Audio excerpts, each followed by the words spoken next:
saying? Like,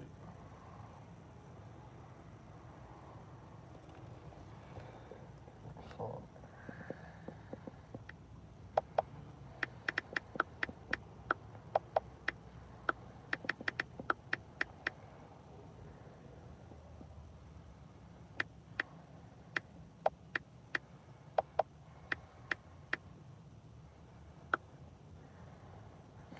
Unbelievable.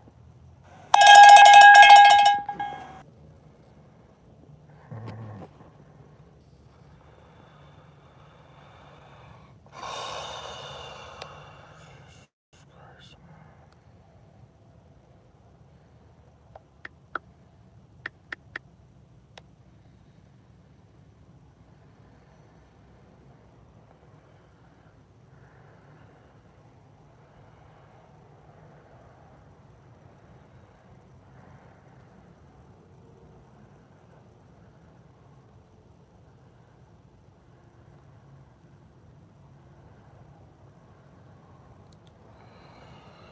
This dumbass video. Act like you don't want to fucking play. Sure. Although the Tibetan Book of the Dead is traditionally read in order to guide the spirit of the dead person, it is primarily meant to be studied and practiced during life, not only so that one will be able to remember it at the time of death, but because its teachings actually refer to this life just as much as they do to any future existence. Buddhism teaches that nothing is static or permanent. Life is a continuous flow of interconnected moments. The nature of each moment is determined by what has gone before, just as one's next birth is determined by one's actions during this lifetime. So we can say that life and death are actually both taking place at every instant. The word bardo means an intermediate state, a gap or period of suspension when one situation has come to an end and another has not yet developed.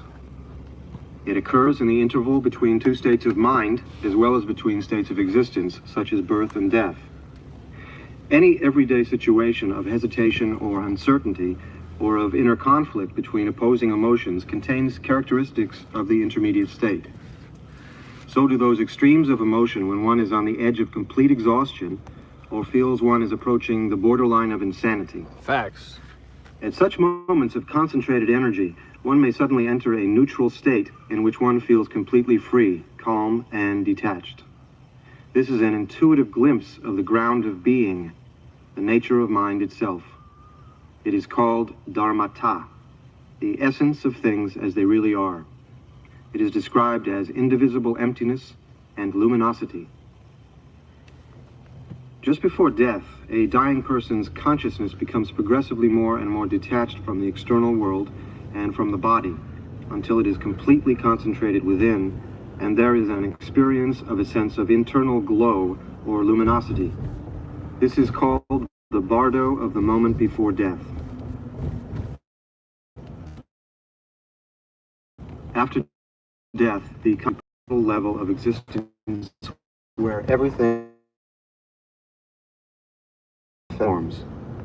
Underlying all these appearances is luminosity, the light of reality. And if one can recognize that and merge with it, one reaches the absolute level of Dharmakaya. If one is unable to let go into that state, visions of the Buddhas and other divine beings appear, first in peaceful forms and then in wrathful forms, offering many different approaches to enlightenment. At the same time, our memories of the ordinary world of suffering, or samsara, also beckon us, appearing as paths of colored light leading us to future rebirth in one of the 6 realms of existence. Next come terrifying experiences of judgment by Mara, the Lord of Death, and the pursuit and torture by avenging demons. The fundamental teaching of the whole text is to recognize that these visions are the projections of one's own mind. As soon as one realizes this, one is liberated from the visions. Finally, if one has been unable to recognize this, one enters the bardo of becoming, the transition to a future birth in one of the 6 realms. Even at this point, there are still opportunities to recognize the luminosity, because the focus of the mind is concentrated by intense fear. Instead of escaping into a new form of existence, the consciousness in the bardo can stop and confront this fear, and so attain liberation from it. If this fails, the text gives instructions on choosing a new birth. This is the Book of the Dead. I think it's Tibetan Book of the Dead. I'm fucking trying to binge watch this shit because you want to know what you got to do when you die. They don't teach us this shit. They said in other cultures, these people prepare their whole life for death. They prepare their whole life for death, for what to do and how to maneuver and navigate and respond to the day you fucking, hopefully transcend. And I'm trying to fucking get the fuck up out of here. And it's a lot of people, let's have a real conversation, that claim they want to they don't want to come back here. But don't nobody ever talk about, okay, well, oh man, I want to ram through this car so bad right now and just hit this nigga with a swift, crispy, stone cold stunner so bad. I hate these motherfuckers that just be, you know what I mean? Like, clearly you're looking for a park, you piece of shit. I get it. You're looking for a park, but you ain't got to drive in fucking slow motion, bitch. There's no parks. You know what I mean? The slower I drive, maybe somebody like a park will appear. You know what I mean? So anyway, I'm working and I'll be listening to this shit. This is the Tibetan Book of the Dead, and it could all be bullshit. I think this is like Egyptian and shit. But it's something that you take everything with a grain of salt. It is what it is. But me personally, when we had a conversation about what happens, where do you go? Because I don't believe in heaven and hell. You know what I mean? I think heaven and hell is the frequency you in on a spiritual level. You know what I mean? Like physically, you look around, I don't see no lake of fire, but I'm in fucking hell. I'm fucking homeless. I sleep in a car. Every fucking relationship I get into, it blatantly, spiritually gets sabotaged. Blatantly. You know what I'm saying? So I'm in physical hell. But in my consciousness, in my spirit, I'm at such a high vibration and I overstand it. I finally overstand what's going on. That, on a spiritual level, on a conscious level, I'm in heaven. You know what I mean? Even though I can't touch it and feel it, and it's not fucking manifesting, into this physical world, and I'm not able to have the things that, the ego wants and shit like that. And, at least I'm at the point where I can understand, you know what I'm saying, what's happening, what's actually going on. And for me, that means a lot for me, you know what I mean? So I just been doing some research on this shit, man. It's hard to find people that want to talk about this shit in real life, or you talk to people online and they just want to argue. They just want to fucking argue and shit. So I'm gonna go up in here real quick. See if I can leave this here real quick. That will be of benefit to oneself and others.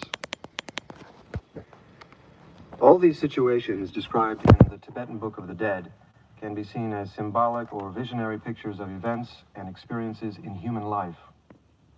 For instance, even at the last minute, there is always the possibility of refusing to give in to anger or passion, refusing to be caught up in that world, and preventing the birth of some seemingly inevitable situation. The six realms of existence represent both the various states of mind into which our consciousness is continually reborn and the different ways of experiencing the world. They arise from the instinctive emotional reactions to the openness and brilliance of the luminosity. The realm of hell, the lowest of the six realms, is the most intense, dominated by aggression, hatred, and anger. Hell can be burning hot, an environment of claustrophobic terror, or icy cold, a frozen isolation that results from pride and resentment towards others. The realm of hungry ghosts develops from greed, a hunger that continually increases and can never be satisfied. Possession brings no pleasure to the hungry ghost, only searching and grasping matter, so there is a sense of endless frustration and disappointment, even though one is surrounded by food and wealth. The animal realm arises from ignorance. It is a deliberate turning away, playing deaf and dumb so as to avoid the brilliant light of reality. It can create a comfortable, predictable way of life, but one that is also very mechanical and without any sense of humor, unable to respond to the unexpected or the unknown. The human realm is based on passion and enjoyment. It contains qualities of exploration, striving, and creativity that may lead to success and fulfillment, but also suspicion and doubt that continually undermine the sense of achievement. The realm of the jealous gods is based on a fundamental sense of jealousy or envy, as though the very existence of others is a threat to one's own survival. Here, no relationship is possible without intrigue. One must always be on one's guard against hidden enemies and on the watch for opportunities to win, either by diplomacy or superior strength. The realm of gods develops from pride, an instinctive self-consciousness which arises when faced with the impersonal openness of the luminosity. It is the highest realm of self-development, pleasure, and peace, with the feeling that one is invincible and immortal. We can easily recognize in these 6 realms the familiar psychological states of daily life, but at the same time, we always possess within us inherent Buddha nature, the latent possibility of enlightenment, which appears as aspects of wisdom or enlightenment corresponding to our particular tendencies. In the intermediate state, they manifest as the 5 Tathagatas, or Buddhas, inviting us to dissolve into the rays of light that stream out from their hearts.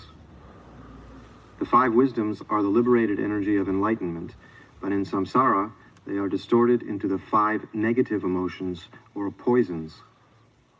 They are also known as the 5 families, to which all living things belong.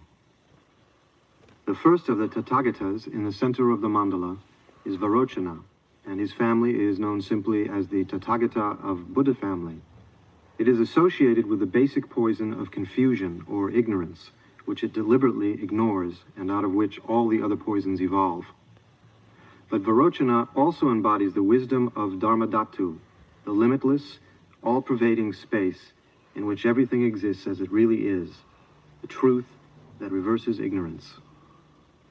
The second Tathagata is Akshobhya, in the eastern side of the mandala.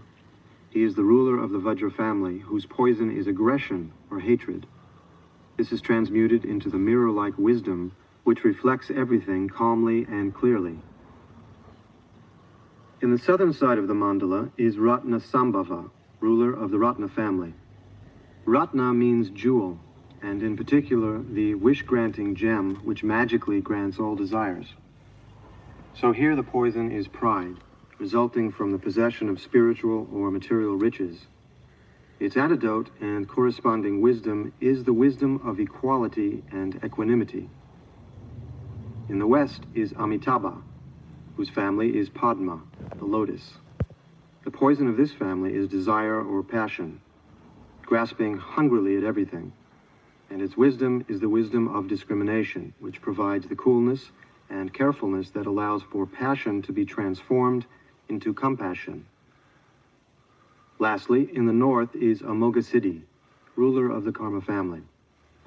Karma means action and is symbolized by a sword or double vajra. Envy is the poison associated with karma, arising from the insatiable ambition that drives this kind of activity, while its enlightened aspect is the wisdom that accomplishes all actions. The Tathagatas embody the transcendent qualities of enlightenment, their absolute existence. They are united with their consorts, the fertile feminine energy, which completes them and allows them to manifest. They are attended by male and female bodhisattvas, which represent the principle of active engagement for the sake of all beings. The Vidyadharas are simply expressions of the same Buddha nature seen in a different light. They are the essence of communication, the divine form of the tantric guru, possessing power over the magical aspects of the universe. They combine elements of both the peaceful and wrathful deities. If we do not respond to the communication of the Vidyadharas, they become transformed into their wrathful manifestations, the Herukas. The basic qualities of the five families continue, but now their energy is expressed in a very dramatic and powerful way. This is the ruthless, unyielding quality of peacefulness, which does not allow any escape. Fundamentally, the quality of the five families is a peaceful state because it is completely stable and nothing can disturb it. The tremendous energy of that peaceful state now manifests itself as wrathful. It is often described as compassionate anger, anger without hatred. These transformations, too, have counterparts in our own lives. As their active energy increases, not only do the possibilities for insight increase, but also the possibility of danger. For instance, psychic experiences and the awareness of the magic of life belong to the realm of the Vidyadharas, while the activity of the Herukas might be felt as an accident or a sudden shock that wakes one up to reality. After the Herukas, a whole crowd of other fierce and terrifying deities appears, each symbolizing a specific quality of enlightenment and carrying out a particular function of the individual consciousness. Again and again, we are reminded that these visions come from our mind, and we need only recognize them as our own projections in order to be liberated from them. In the text, it says that all this is meant to remind the dead person of what he has already practiced during his life. But we can still use the essential principles of the teaching to help those who are not familiar with it by opening our minds to them and transmitting our own sense of warmth, stability, and confidence. If one is close to someone who is dying, it is very important to be truthful about what is happening, so that there is complete mutual trust, friendship, and communication.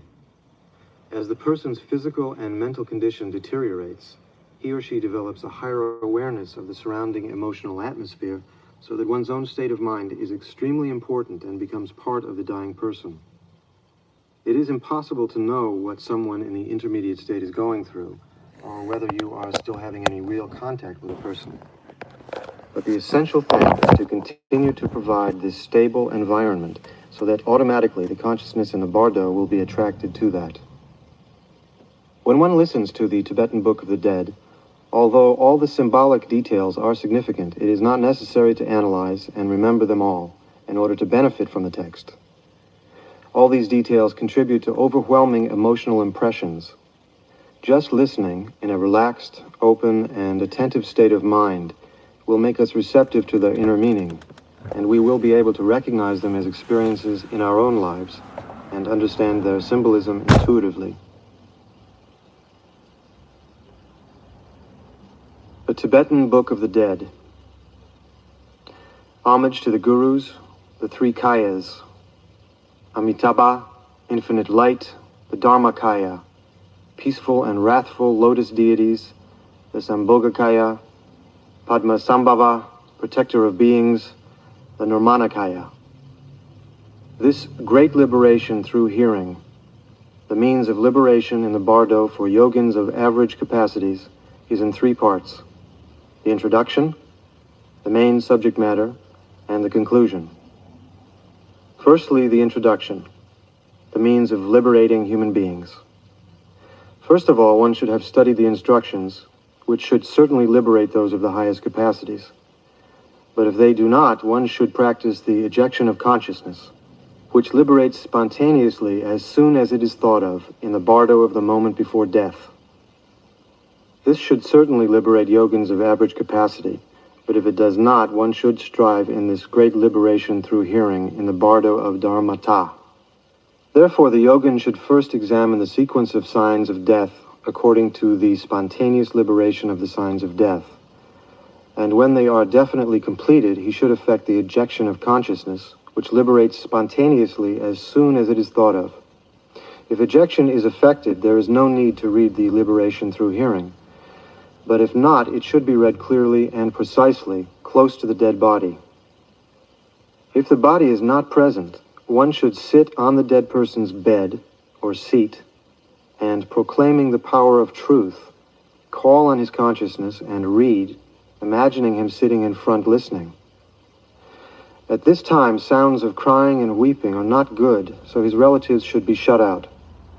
If the body is present, then during the interval between the ceasing of the breath and the ceasing of pulsation in the arteries, his guru, or a Dharma brother or sister whom he loved and trusted, should read this great liberation through hearing close to his ear. The teaching of the liberation through hearing. An elaborate offering should be made to the 3 jewels if the materials are available. But if they are not available, one should set out whatever there is and visualize the rest without limit. One should say the inspiration prayer calling on the Buddhas and Bodhisattvas for rescue 7 or 3 times. Then loudly recite the inspiration prayer for the deliverance from the dangerous pathway of the bardo and the main verses of the bardo. Then read the great liberation through hearing 7 or 3 times. It is in 3 parts, showing the luminosity in the bardo of the moment before death, the great reminder of showing in the bardo of dharmata, and the instructions for closing the entrance to the womb of becoming. First, showing the luminosity in the bardo of the moment before death. By having this read to them, all kinds of ordinary people who have received teachings but have not recognized although they are intelligent, or who have recognized but have practiced little, will recognize the basic luminosity and bypass the bardo experience to reach the unoriginated Dharmakaya. The method of instruction. It is best if his principal guru from whom he requested teaching can be present, but otherwise a Dharma brother or sister with whom he has taken the Samaya vow, or a spiritual friend in the same lineage. If none of these are to be found, then someone who can read aloud clearly and precisely should read it several times. This will remind him of what his guru has shown him, and he will immediately recognize the basic luminosity and be liberated. There is no doubt. The time of instruction. When respiration has ceased, prana is absorbed into the wisdom duti, and luminosity free from complexities shines clearly in the consciousness. If prana is reversed and escapes into the right and left nadis, the bardo state appears suddenly, so the reading should take place before the prana escapes into the right and left nadis. The length of time during which the inner pulsation remains after respiration has ceased is just about the time taken to eat a meal. The method of instruction. It is best if ejection of consciousness is effected when the respiration is just about to stop. But if it has not been effected, one should say these words. O child of noble family, now the time has come for you to seek a path. As soon as your breath stops, what is called the basic luminosity of the first bardo, which your guru has already shown you, will appear to you. This is the dharmata, open and empty like space, luminous void, pure naked mind, without center or circumference.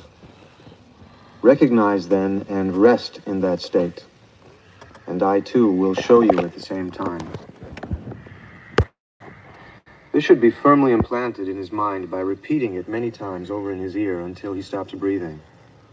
Then, when the ceasing of the breath is heard.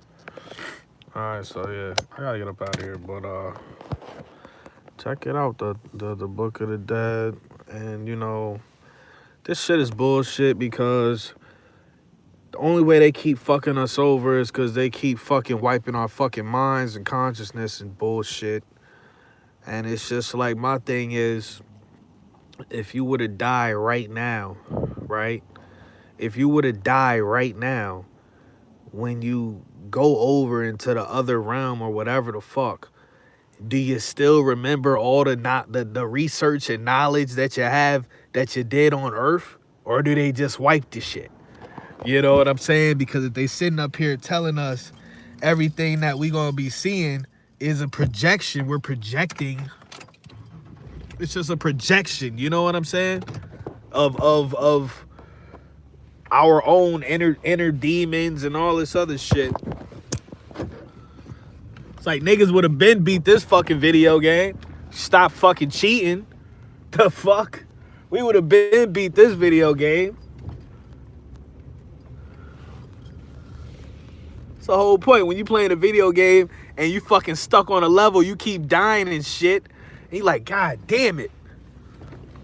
But if you don't remember why you keep dying, obviously it's gonna be harder to fucking beat the game. And my dumbass, oh, hold on. So anyway, she said this simulation is basura. I like basura. I mean, just be cheating, man. Just a cheating ass, rigged ass simulation to harvest our fucking energy. Desperate as hell. Bums. Whatever deity, whatever fucking raggedy ass deity, entity, fucking AI, reptile, I don't give a shit. Raggedy and ghetto, and you foul as shit. You foul as shit for keeping us here, energy harvesting the fuck out of us, and then the people that wake up, we fucked over the most because we like, oh shit. We like, if you playing like Donkey Kong 64, you're like, oh shit, and you like, you know what I mean, Diddy, you like, yo. You like, yo, Donkey, you know what I'm saying? We in a video game, nigga. You get fucked over the worst. He trying to tell this shit ain't real. So, and then I had a wild theory earlier, man. I was like, what if, because you see all this shit going on with, you know, Jew SA. You see all this weird shit going on where basically this is the United States of Israel and shit. So we did videos about the red heifer and all this other dumbass bullshit that they're trying to do. I guess correct me if I'm wrong, but I guess what they're saying is these fucking the people with them really tiny ass Michelin Ness hats and shit, and the real like the thick ass sideburns and shit, they're basically, according to scripture, you know what I'm saying? She said, I'm starting to think I can't handle it. Nah, don't say that. She said, I don't want to play no game called Pedo's World. Right. Pedo World 64. This is insane, bro. Super Pedo World. It's like Super Nintendo Pedo World. Like, what the fuck is this? So they're basically, according to prophecy, right? They're saying that the apple juice people, let's have a real conversation. They're saying that the apple juice people is a certain amount of things that have to happen for, I guess, Jesus to return, even though they fucking, the apple juice people gave up Jesus in the first place. But let's just act like that never happened, right? Because that's anti-flimflatic. But anyway, so they're saying, so I'm like, okay, well, maybe they want to speed up this prophecy and they want Jesus to come back so they can whoop his ass again. Like, maybe they want Jesus to come back so they can just do round 2, fight, and they can just whoop his ass again. Or maybe these people feel like, okay, now we have the technology to actually defeat Jesus or God or these angels or whatever the fuck and get up in heaven. You know what I mean? Like, I don't know. These people they fuck kids. Let me slow down, man. I'm about to go back to work, but it's just like every day I wake up, I'm just like, yo, we're even if we're truth seekers and we feel like, you know, we want to be a part of a community, bro, we really are. We are by ourselves. And it's cool to like talk to people that you feel like you can relate to and stuff like that. But at the end of the day, You by your fucking self. It's you and your soul, and that's it. And your number one enemy is your ego. You know what I'm saying? And you got to figure out. You got to get your frequency on a level that you feel like I went above and beyond. I went above and beyond. So when this vessel is no more, you can feel like I went above and beyond. I learned, I tried to learn and grow. I actually tried to learn from my mistakes and become better. All of that shit. And so in the best case scenario, that your soul will gravitate towards the frequency that you elevated to during this lifetime, and they talk about karma and all that bullshit.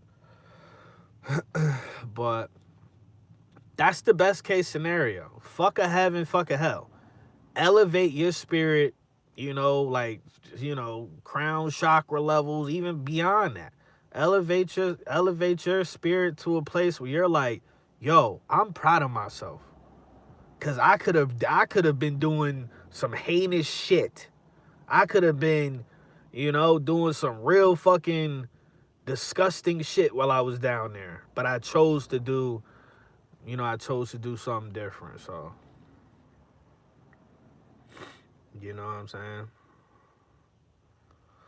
She said, let's get it cracking already. Caleb about that action. And and check out the Book of the Dead, man. Like I said, it's Egyptian shit. Who knows? I mean, all of these people could be Satanists. Let's have a real conversation. But a lot of these conversations, when it's all said and done, you're gonna have to have these conversations with your soul, with yourself, with that voice in your head, with that gut feeling you have. That's the motherfucker you're gonna have to sit down with and come to, whatever acceptance or you know, whatever you want to hold on to. Let's have a real conversation, man, because I'm tired of, I'm gonna keep it a buck with you. I'm just tired. I'm tired of being let down, bro. I'm tired of it. I'm tired of being that person that's like that person that other people, they got me in their corner, but I don't have them in my corner. You know what I'm saying? And I know some great people. I'm not talking about them. I can count on my hand like a good people that I have in my corner. But it's like, I'm talking about in real life. I got people in my corner that help me out that I never even met in real life. And then the people in my real life, I could be dead in this fucking truck. I could be dead in my own car for days. And not a single person in real life will have called my phone, texted my phone, nothing. So it is what it is. You know what I mean? That's something that, like, when you take a step back and you just be like, holy shit, like, motherfuckers really don't give a fuck if you live or die. It is what it is.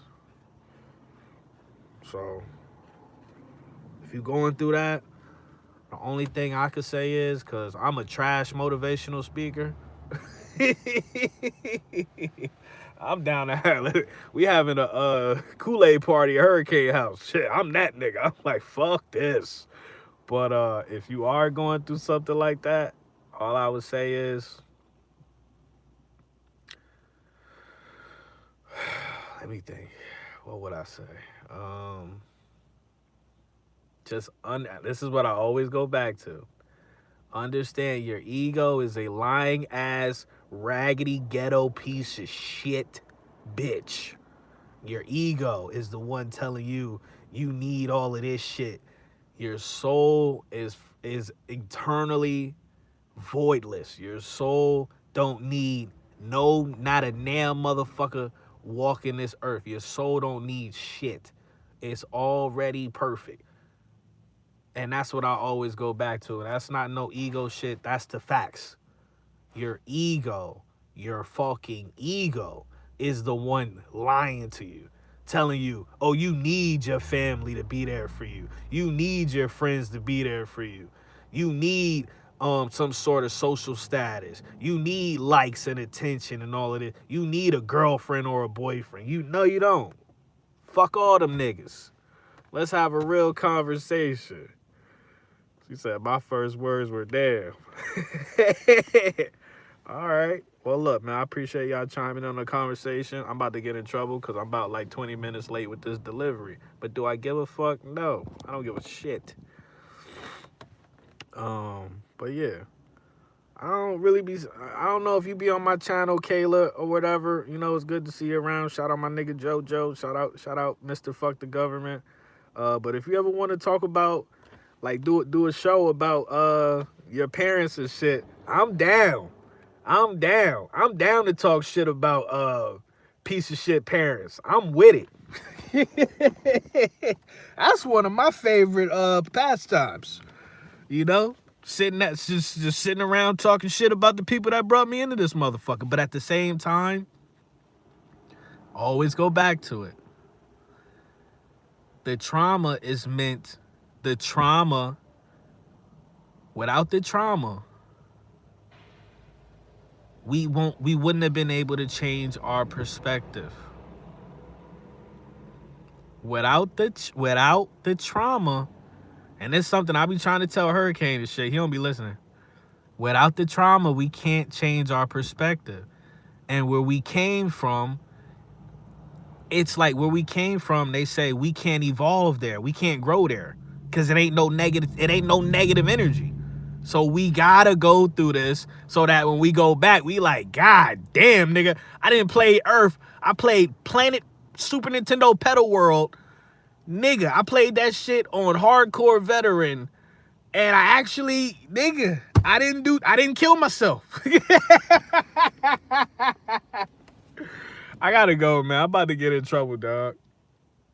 I'm about to get in trouble, but, you know, and you go back up there, you know, and you be at the lunchroom in the inner world, and you be like, hey, that shit was fucked up, and we be only there for 5 minutes. We thinking we live in 30 and 40 and 50 years. We was only playing this video game for 18 minutes, nigga.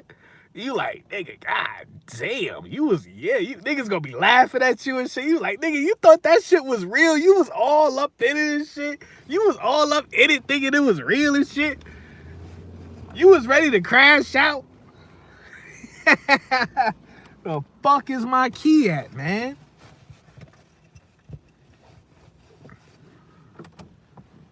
Man, fucking with y'all, man. Where the fuck is the key at? All right, I gotta go.